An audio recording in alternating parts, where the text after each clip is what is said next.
എല്ലാ കൂട്ടുകാർക്കും രമ്യാസ് വേഡിലേക്ക് ഒരിക്കൽ കൂടി സ്വാഗതം. അപ്പം ഞാനിന്ന് കുട്ടികൾക്കും മുതിർന്നവർക്കും ഒക്കെ ഒരുപോലെ ഹെൽത്തി ആയിട്ടുള്ള നല്ല അടിപൊളി ഒരു കിണ്ണത്തപ്പത്തിൻ്റെ റെസിപ്പി ആയിട്ടാണ് കൂട്ടുകാർ വന്നിരിക്കുന്നത്. വീഡിയോ സ്കിപ്പ് ചെയ്യാതെ തന്നെ കാണുമല്ലോ. അതിനായിട്ട് ഞാൻ ആദ്യം തന്നെ ഇത് സെറ്റ് ചെയ്യാനുള്ള പ്ലേറ്റ് എടുത്തിട്ട്, സ്റ്റീൽ പ്ലേറ്റ് എടുത്തിട്ട് അതിലേക്ക് സ്വല്പം നെയ്യ് ഒഴിച്ച് കൊടുത്തിട്ട് അതൊന്ന് സ്പ്രെഡാക്കി എല്ലായിടത്തും ഒന്ന് സ്പ്രെഡാക്കി കൊടുക്കുന്നുണ്ട്. അടുത്തായിട്ട് ഞാൻ എന്താ ബൗൾ എടുത്ത് വെച്ചു. അതിലേക്ക് 1 കപ്പ് റാഗിപ്പൊടിയാണ് കേട്ടോ ഞാൻ ചേർത്ത് കൊടുത്തിരിക്കുന്നത്. അപ്പോൾ റാഗി വെച്ചിട്ടാണ് നമ്മൾ കിണ്ണത്തപ്പം റെഡിയാക്കുന്നത്.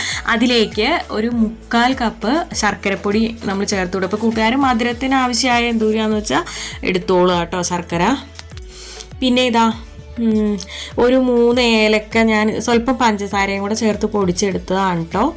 അതും നമ്മൾ ഇതിലേക്ക് ചേർത്ത് കൊടുത്തു. പിന്നെ ഇതാ തേങ്ങാപ്പാൽ ആണ് കേട്ടോ ഞാൻ ചേർത്ത് കൊടുത്തിരിക്കുന്നത്. അതൊരു 1/2 കപ്പ് ചേർത്ത് കൊടുത്തിട്ടുണ്ട്. പിന്നെ ഒരു 1/2 കപ്പ് നമ്മുടെ നോർമൽ വാട്ടറും നമ്മൾ ചേർത്ത് കൊടുത്തിട്ടുണ്ട് കേട്ടോ.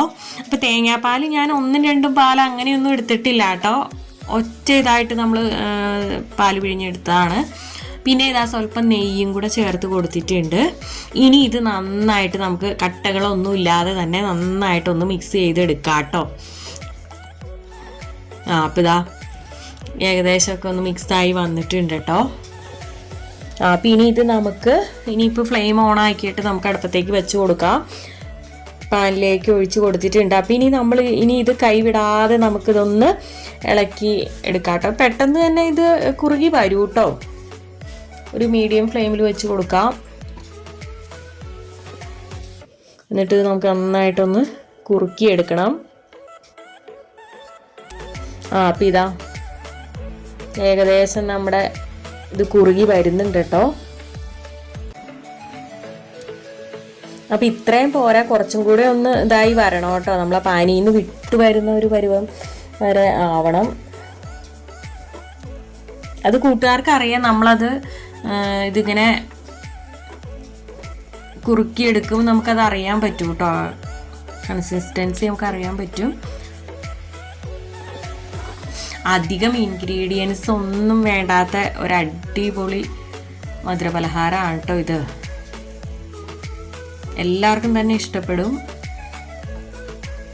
ഇപ്പം ഇതാ ഏകദേശമൊക്കെ ആയി വന്നിട്ടുണ്ട് കേട്ടോ. അപ്പം ഇനി ഒന്നുമില്ല, നമുക്ക് ആ നെയ്യ് തടവി ചേർന്ന് ആ പ്ലേറ്റിലേക്ക് ഒന്ന് ജസ്റ്റ് ഇട്ട് കൊടുക്കാം. എന്നിട്ട് ഒന്ന് ലെവലാക്കി എടുക്കാം കേട്ടോ. അപ്പം എന്നിട്ട് ഒരു 2 മണിക്കൂർ നമ്മളിങ്ങനെ വച്ചേക്കുകയാണെങ്കിൽ തന്നെ നന്നായിട്ട് സെറ്റായിട്ട് കിട്ടും കേട്ടോ. അത് 2 അല്ലെങ്കിൽ 3 മണിക്കൂർ വെച്ച് കഴിഞ്ഞാൽ നന്നായിട്ട് സെറ്റായിട്ട് കിട്ടും. അപ്പോൾ നമ്മുടെ അടിപൊളി കിണ്ണത്തപ്പം ഇവിടെ റെഡി ആയിട്ടുണ്ട്. അപ്പോൾ ഇങ്ങനെ ഉണ്ടാക്കി നോക്കാത്തവരുണ്ടെങ്കിൽ ഒന്ന് ട്രൈ ചെയ്തോളൂ. അപ്പം ഇനി നല്ലൊരു വീഡിയോ ആയിട്ട് വരുന്നവരെ okay, tata bye bye, thanks for watching.